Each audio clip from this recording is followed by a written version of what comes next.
Marami nga ang natutuwa sa relasyon nila Cesar Montano at ng kanyang ex-wife na si Sunshine Cruz. Ito'y matapos nga na madalas makita ang kanilang pamilya na magkakasama sa event. Talagang okay na nga ang relasyon nila Sunshine at ni Cesar bilang co-parent sa kanilang mga anak na talaga namang super ang gaganda. Nito lamang ay may napaka-sweet na mensahe si Sunshine Cruz para sa kanyang ex-husband na si Cesar Montano sa 62nd birthday nito.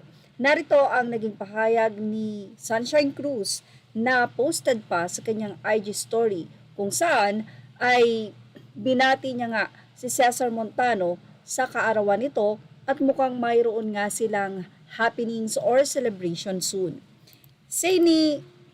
Narito nga ang pagbati ni Sunshine Cruz sa kanyang ex-husband. Happy birthday to the father of my children. God bless you, Kat, and children more. See you guys soon. Cheers! Sa kanila namang iba't ibang post ay binati naman ng kanyang mga anak si Cesar.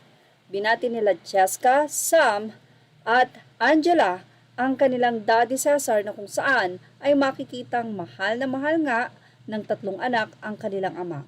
Well, hindi naman nagkulang si Cesar Montano sa kanyang mga anak. At ang maganda doon ay itong si Sunshine, very open talaga siya na ang kanyang mga anak, kahit nahiwalay sila, makasama at makilala nila habang lumalaki ito.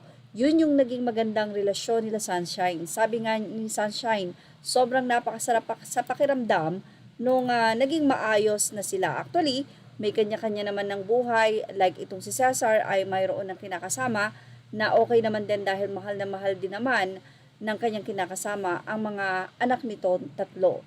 At ganoon din naman ang ilan pa mga anak ni Cesar like itong si Diego na mahal din naman na magkakapatid.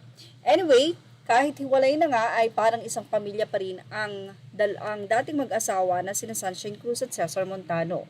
Siyempre kasama ang kanilang mga anak na sina Angeline Sam at Cheska. Ito ay matapos nilang ibandera ang masayang pagdiriwang ng ika-62nd birthday ni Cesar sa social media. Nag-post pa nga ang anak nito na kung saan ay binublow ni Cesar ang kandila para sa kanyang 62nd birthday na parang hindi naman tumatanda itong si Cesar at itong si Sunshine. At yan nga ang ating showbiz snap update. Thank you for watching. Images are all credit to the rightful owners.